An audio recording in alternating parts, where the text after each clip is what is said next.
Assalamualaikum warahmatullahi wabarakatuh. Perkenalkan nama saya Alvin Nasitra Putra dengan NIM 24641021168.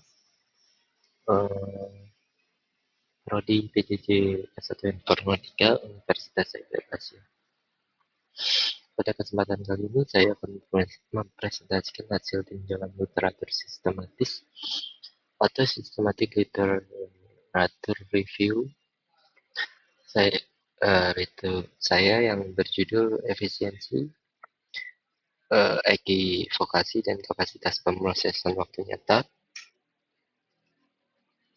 pada sistem komunikasi sistematic and joint source channel coding.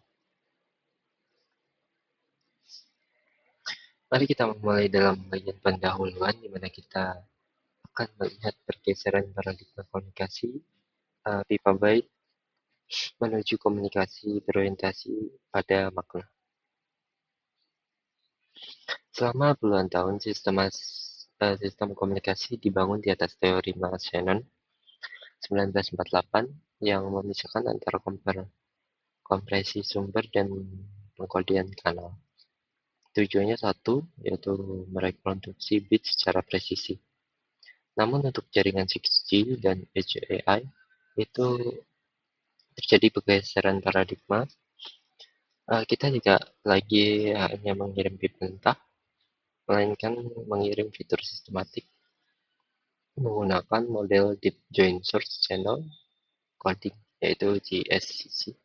Kelebihan utama arsitektur ini adalah manfaat graceful degradation, artinya sinyal itu SNR, signal to noise ratio, yang sangat buruk. Sistem tidak langsung mati atau terputus secara drastis yang sering disebut cut-off effect pada sistem tradisional, melainkan kualitasnya menurun secara perlahan. Lalu dari pergeseran tersebut apa yang kami temukan? Yaitu kita ke bagian temuan utama, yaitu key finding dari 10 literatur yang kami kaji. Sebelum membedah untuk secara singkat, inilah metode yang digunakan untuk menggunakan alur Prisma, yaitu kerangka PICOC.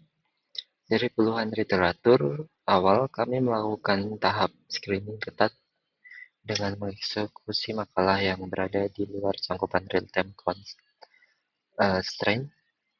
Hasilnya ada 10 artikel fundamental kelas dunia secara spesifik membahas tentang GSCC, mitigasi ekivokasi, dan batasan Shannon.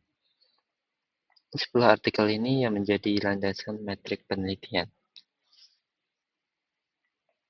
Temuan pertama yaitu menjawab batasan teoritis Shannon yang diaplikasikan pada AI. Kami menyoroti studi dari Kulra dan Gunduz 2021. Mereka tidak memasukkan rumus kapasitas Shannon langsung ke dalam algoritma, melainkan menjadikan sebagai benchmark teoritis tertinggi. Secara mengejutkan, evaluasi kami menemukan sebuah anomali pada rezim sinyal buruk, yaitu low SNR. Arsitektur AI mereka sukses mendekati batasan teoritis. Namun pada sinyal yang sangat jernih, baik SNR, justru gap performa itu sangat besar. Autoencoder ternyata kewalahan untuk memetakan dimensi yang tinggi dan tidak bisa dieksploitasi kapasitas penuh dari kanal yang bersih tanpa mengorbankan kompleksitas. Teman kedua itu berfokus pada sintesis dan riset baru. Pada kali ini peneliti berlomba mengirimkan makna data sistematik fitur untuk meminimalkan informasi yang hilang akibat noise. Namun jika ditetapkan pada pemrosesan real-time, muncul kelemahan operasional yang sangat parah membandingkan karya Xie, Burka, dan Shell. Kami menemukan dua bottleneck utama. Yang pertama adalah masalah latensi. Model edge inference itu seperti peneliti Shao menghemat bandwidth, namun koordinasi antara perangkat menimbulkan overhead yang luar biasa. Model ini menggunakan decoding schedule untuk sangat lambat. Yang kedua yaitu masalah adaptabilitas kanal komunikasi non-stationary channel terlalu berubah dengan cepat. Sayangnya model di SCC ini seringkali menggunakan konstelasi modulasi yang statis sehingga mereka gagal beradaptasi secara dinamis saat sinyal tiba-tiba memudar atau fast fading. Melihat limitasi tersebut, kami merumuskan sebuah solusi konsepsional untuk menjembatani masalah latensi ini. Berdasarkan 10 literatur tersebut, bagian riset paling dominan adalah arsitektur AI semantik yang dirancang tanpa jaminan matematik untuk paket data yang pendek. Evaluasi mereka berasumsi bahwa blok data itu panjang dan tak terhingga, yang mana mustahil digunakan untuk merespon latensi mikrodetik di dunia nyata. Sebagai solusi, kami mengusulkan modifikasi pada metrik teori informasi, information bottlenecks.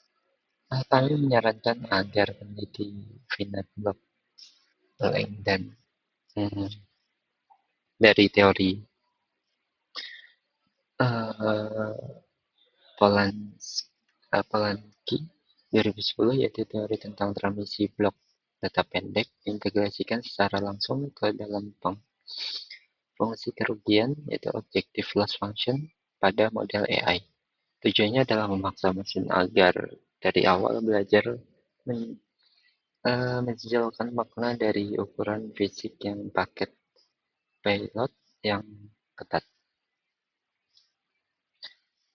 Berikutnya adalah kerangka usulan yang kami tanamkan di Systematic Find Block Length Joint Source Channel Coding atau SFBL-GSCC. Bisa dilihat pada persamaan yang kita mengambil informasi bottleneck standar, namun kita menjumlahkan dengan suku ls min FBL sama dengan I semikolon Z plus akar V kali Q min 1 sama min beta I Z semikolon Y.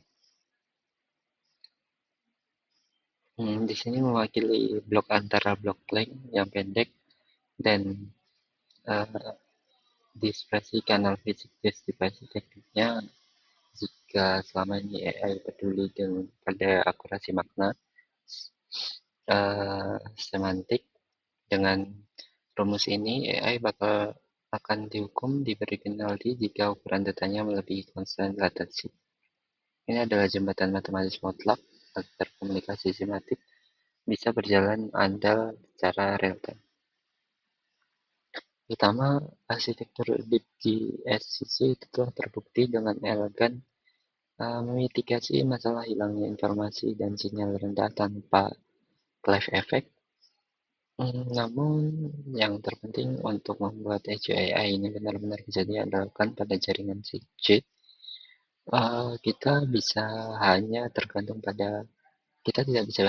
bergantung pada AI, kehebatan kompresi AI semata.